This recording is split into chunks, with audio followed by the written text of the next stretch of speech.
नेता के बराबर कोई नहीं है बिहार में। आप सम्राट चौधरी, विजय सिन्हा, ये लोग को देख लीजिए। ये लोग केवल गाली देके हमारे जो आदरणीय लालू प्रसाद यादव जी है उनको गाली देके चाहते हैं कि नेता बनना। क्या कोई किसी को गाली देके नेता बन सकता है? कभी नहीं बन सकता है।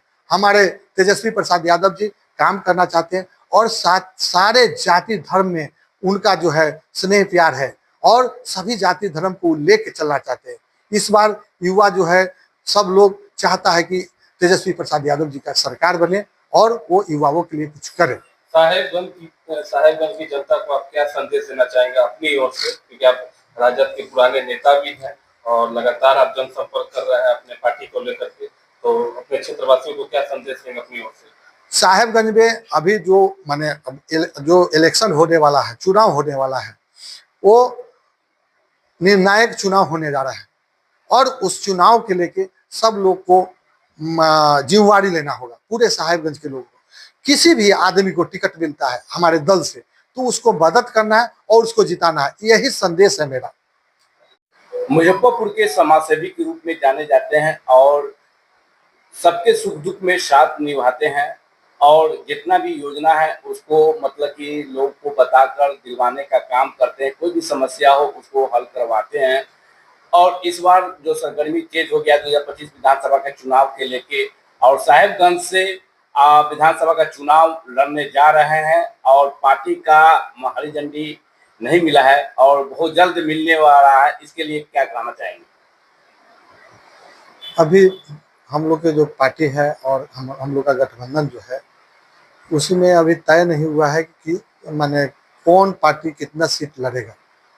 जब इन सब बातों पे हमारे नेता, हमारे पार्टी का जब सीट तय होगा तभी तो माने कोई भी कैंडिडेट तय होगा कि हाँ कौन चुनाव लड़ेगा साहेबगंज से।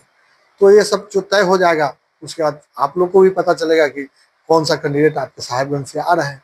साहेबगंज में हम घूमे हैं, कई मतलब 10-12 पंचायत में घूमे हैं, तो लोगों की मांग उठ रही है कि इस बार मनोज राय जी को टिकट अगर मिलता है तो हम लोग पूरा फुल समर्थन करेंगे और उनको इस बार विधायक बनाएंगे। इस पर क्या कहेंगे? हम लोग हमारे नेता से बातचीत किए हैं, हमारे नेता वहाँ का सर्वे करवाए हैं, सर्वे करवा रहे हैं। जो अच्छा होगा साहेबगंज के लिए वो उसको कैंडिडेट वो बनाएंगे और जो भी कैंडिडेट बनेगा, अगर हम कैंडिडेट बनेंगे तो हम चुनाव लड़ेंगे, अगर दूसरा कैंडिडेट हमारे दल से बनता है तो हम उसको सहयोग करेंगे। प्रशांत किशोर मतलब कि कह रहे हैं कि 15 साल मतलब कि जंगल राज आप लोग चाह रहे हैं कि नया मतलब कि जन स्वराज का मतलब कि चाह रहे हैं, जन स्वराज का मतलब कि वो बार-बार मतलब कि कटाक्ष उड़ाते हैं प्रशांत किशोर जी, इस पर क्या कहेंगे? प्रशांत किशोर तो कहीं लड़ाई में है नहीं। आप अभी अगर देखते होइएगा, हम अभी जो सत्र चल रहा था विधानसभा का उसमें आप देखे होइएगा हमारे नेता और विपक्ष के जो हमारे सत्ताधारी जो नेता है उन लोग का जो वातावरण था, हमारे नेता का जो वातावरण है उसको आप देखिए। यहाँ का जो जनता देखी होगी हमारे बिहार का, तो आप भी देखे होइएगा तो आप लोगों को भी पता चल रहा होगा कि कौन असल में कौन नेता है बिहार का और कौन नेता बिहार का प्रतिनिधि करने के लायक है। हमारे नेता को वहाँ गाली दिया जाता है, हमारे नेता चुपचाप वहाँ बैठ के देखते हैं।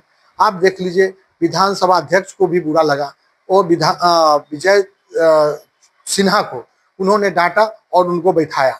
बताइए, जो पक्ष में भी बैठा हुआ है उन लोग को भी खराब लगता है कि जो मुद्दा की बातचीत होनी चाहिए विधानसभा के अंदर में और यहाँ लोगों के बीच में वो बातचीत होती नहीं है। केवल और केवल लालू जी को गाली दिया जाता है। लालू जी के गाली दे के लोग चाहता है कि नेता बनने के लिए इस तरह का वातावरण बनाते हैं। हमारे नेता हमेशा जो बात करते हैं, मुद्दा की बात करते हैं, नौकरी की बात करते हैं, बेरोजगारी की बात करते हैं। हमारे नेता सबसे ऊपर है और सबके दिलों में बस गए हैं, अगरी पिछड़ी जाति के दिलों में बसते हैं और वो A to Z का बात करते हैं। 125 यूनिट मतलब राज्य सरकार के द्वारा से फ्री किया गया है और लोगों का मतलब की समस्या आ रही है कि लाइन बहुत कट रहा है, तो इस पर क्या कहेंगे? ये लोगों को माने बुद्धू बनाने का बात चल रहा है। ये जो लड्डू, आधा लड्डू खिला के पूरा लड्डू का मजा लेने की बातचीत चल रही है। ये सरकार जो है ना जुमलेबाज है, जुमलेबाज का सरकार है। केवल जो घोषणा करते जा रही है, करना तो कुछ नहीं है। केवल नीतीश जी कुछ कर नहीं रहे, इनके आगे पीछे जो रहने वाले अधिकारी हैं और जो दो चार नेता है उनका चल रहा है, उस तरह से अपना चला रहे हैं। कोई अपने दिमाग से तो काम नहीं कर, कोई स्टेटमेंट आपको आ रहा है? हमारे नेता हमेशा बोलते हैं कि अगर कोई बातचीत है तो आके कम से कम लोगों के बीच में तो रखे। हमारे मुख्यमंत्री सब हमारे लोग चाह रहे हैं, युवा पीढ़ी लोग भी चाह रहे हैं कि बदलाव होने के पक्ष में, इस पर क्या कहेंगे? इस बार पूरे बिहार की जनता चाहती है कि बदलाव हो, और इस बार बदलाव होगा। हमारा जान पहचान, हमारा दोस्ती भी सभी लोगों के साथ में है। और आपको भी हम बताना चाहेंगे कि आप एक और दो आदमी के लेके आप कोई चीज नहीं कर सकते हैं। यहाँ हमारे नेता पूरे बिहार में, और कोई अगर स्टेटमेंट भी देता है तो उसको डांट फटकार लगता है। अभी तो वीपीसी करके हमारे नेता बोले कि किसी भी चीज पर किसी को बोलना होगा तो यहाँ से बात करके ही बोलना होगा। अगर किसी तरह का स्टेटमेंट देते हैं तो उस पर कार्रवाई होगी। तो हम लोग को भी कुछ बुरा लगा है, कुछ लोग, कुछ नेता जो है कुछ चीज बोल गए हैं जो हमारे नेता नहीं चाहते। हमारे नेता सभी लोग को लेके चलना चाहते हैं, सभी जाति धर्म के लेके, मतलब कि हाँ हाँ। पाती है अभी जो युवा पीढ़ी है वो सभी जाति के युवा पीढ़ी हमारे तेजस्वी प्रसाद यादव जी को मुख्यमंत्री बनाना चाहते हैं, क्योंकि उनसे आशा है कि वो बिहार के लिए कुछ करेंगे। इसलिए चाहते हैं कि हमारे जो तेजस्वी प्रसाद यादव जी हैं वो मुख्यमंत्री बने।